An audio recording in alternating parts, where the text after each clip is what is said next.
Hey, what is up guys? Guitar Rock here. Welcome back to another Tower of Fantasy video. Alright, today's video we're going to talk about bosses in general, and I'm sure all of you guys and have been playing 1.5, you would know that they have added 2 bosses ever since, right? So the dragon boss, one of the most annoying boss to fight against, extremely annoying experience for sure, and also the frog boss, which is in my humble opinion probably the worst boss to ever try to farm. Now, what are we talking about in terms of farming bosses?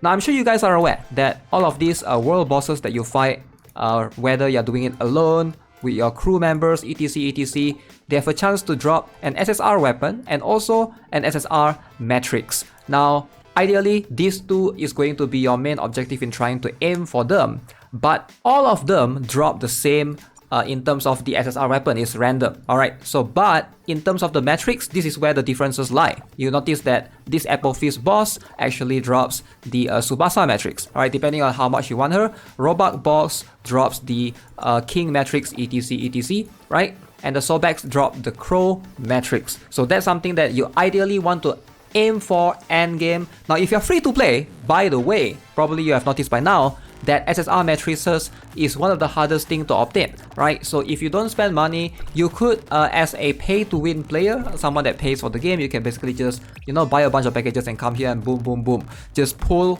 in all of these matrices banner, right? But as a free-to-play, that's not an option for you as much. So your Dark Crystals should be ideally spent on the upcoming 2.0 characters, right? So let's break it down for you guys. What are the best characters, or basically the best boss to use your chips on? So if you guys are not aware by now that the chips, basically the gold chip, the type 3 chip, is where this thing is super limited. You only get so much per week. The best way to of course obtain them is from the weeklies. If you guys haven't known yet, you get at least 3 per week, as you can see right here, at 150, at 450 and at 750. So that's where you are guaranteed 3 chips per week. So yeah, with that being said, let's break it down for you guys. Now, I will be referencing this particular boss drop cheat sheet for 1.5 from this particular Reddit user MDN Pasquale. Sorry if I butcher your name. So big shout out to this guy for sure. So let's have a look at all of this. So that way we can have a look at the chart and straight up observe what's going to be the best one ideally moving forward. Now, if you are trying to farm for your DPS characters, like there's no argument right here, Samir and Crow is going to be the best one. Alright, so if you are looking just to straight up improve DPS wise, in terms of improving your damage, Samir and Crow matrices are the best one to try to obtain. Now the issue with Samir matrix, actually, if you look at it, Interdimensional Frostfire Dragon is also one of the most annoying boss to fight against. Alright, if you guys have fought against this boss, you would know that it's super annoying. You need a bunch of players to be able to help you with it. You need a ranged character ideally. Obviously, you can try to use melee characters, but something with Tsubasa or something along the lines of Samir, or even if you don't have either one of those 2, you'll have to rely on the 3-star free-to-play bow, the fire bow that everybody gets. You can try to use that. I've seen some players use the relic, the robot relic, the type 5 armor to help fight against the boss. Obviously, this will provide you with ample firepower to help assist your team for sure. In a way, definitely an option as well. But on a careful observation, yes, the SSR matrix is something that you want to aim for, ideally. But if you notice one more thing that you will always get whenever the boss drops, when you perfect decipher the boss chest, you will always be able to get some shards for the SR relics. Now this gets a little bit complicated, like in terms of relics, which one you ideally want to try to open, right? So notice all of these are just SR relics, there's no SSR relics that will drop for you. One of the best ones for free to play to increase your damage overall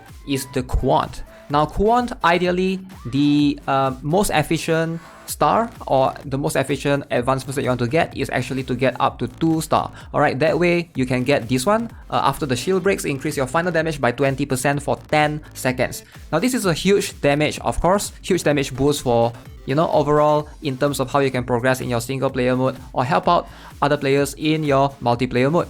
Now the rest, pretty cool, but at least minimum I would say 2-star is when this relic gets like a heads up. In terms of Magnetic Storm, I do think that this is going to be one of the better ones because even though it doesn't provide damage boost, but it gives you a lot of damage. So if you're trying to have a relic that does a lot of damage, 186.3% attack every second is no slouch. Alright, this is something that, pretty cool. It lasts for 10 seconds, and obviously when you power this up, it gives you more and more electric tornadoes, and that will be able to boost your damage even more.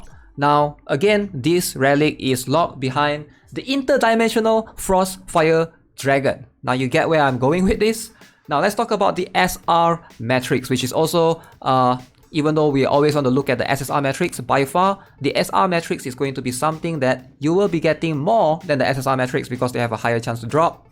And this is going to be tight. I would say it really depends on who or what you're trying to accomplish. But Pepper Matrix is one of the better ones as well in terms of the SR Matrix. She has a lot of value in terms of her flexibility to be able to use in almost every character. Now, as you can see, she provides a speed of obtaining a weapon charge by 10% at, of course, level 1, and it goes out to 15%. Now, this will help you a little bit because the weapon charge is very important. That will allow you to unleash your discharge more often. Now, she's probably the most universal in terms of the SR matrix because of her ability to provide you this particular effect, right? So, increasing speed to obtain weapons charge, that means that she has a lot of flexibility. She can be used for damage dealers if you need to get your discharge skill for your damage dealers faster.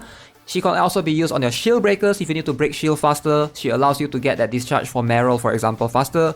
She also helps your healers, for example, if you're trying to, you're a Kokorita main, and she allows your Kokorita to heal more often by getting the weapon charge more often. So she's just so flexible. Alright, so in terms of the usefulness, I would say Pepper by far is one of the better, or I think she is by far the best in terms of the SR matrices. Now, if you're only looking for damage, now that's where Sorbet comes in. Alright, so Sorbet, I believe, probably this is going to be something that a lot of players recommend in terms of trying to get the SR matrix. If you're looking for damage, pure damage, increased damage dealt by 6% for each enemy nearby, up to 3 stacks.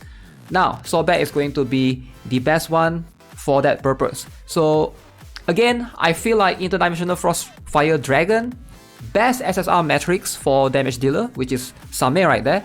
If you get 2-piece, insane value. Alright, and then you have Pepper, which is one of the most universal in terms of the SR matrices. And then the Magnetic Storm, which is also one of the most useful matrix relic for free to play. Alright, if you're looking for SR. Now, I would say that Quan is also pretty good, but Quan you just need up to 2 stars, whereas for the Magnetic Storm, you can get it up higher and you get definitely the tangible benefit.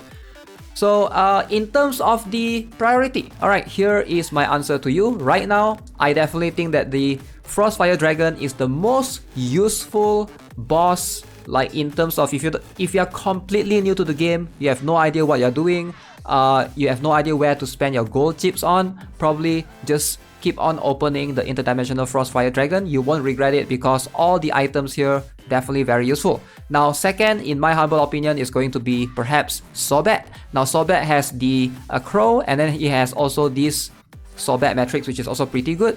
And then you have this grappling hook, right? Definitely a very good relic for sure. But I don't think this is something that you use often outside of PvP. Or at least you don't need a high stars for, right? The cybernetic arm, I keep calling it grappling hook, but it probably is a shame. As you can see, at 1 star, you get an EM shield, reduce damage taken by 20%. So that's helpful.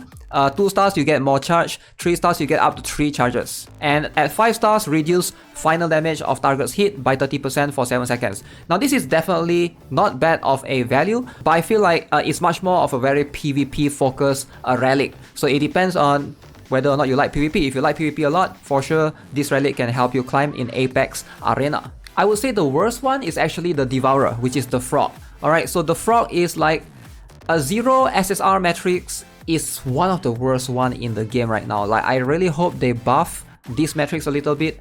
It's not used as much, sadly, and also there's this Omnium Hand Cannon relic, SR relic along the way. Like the relic itself is decent, alright? It can be used when you're fighting raids, etc. It can block from damage, but you don't really need high stars or high advancements for this particular relic generally. So definitely, if you are new, I would advise you to not spend your SSR, your gold chips right here on the Frog boss. That's something that I would definitely avoid. And yeah, ideally, just generally you want to also look at the value of what the other things you can get besides just the SSR matrices, because more than likely you're gonna get the SR relic shards and the SR matrices than the SSR ones. So something that also you have to always consider as a free-to-play player. So yeah, that's gonna be it for this video. Hope you enjoyed it. Let me know what you guys think. Do you guys agree that the Frostfire Dragon and the Sobek is probably the best boss to use your gold chips on, or to grind weekly all together? Have you guys been doing that, or what boss are you guys farming and why? Just let me know in the comment section below as well. As always, if you guys haven't already, subscribe to the channel, give this video a like, and I'll see you guys in the next one. Have a nice day. Goodbye.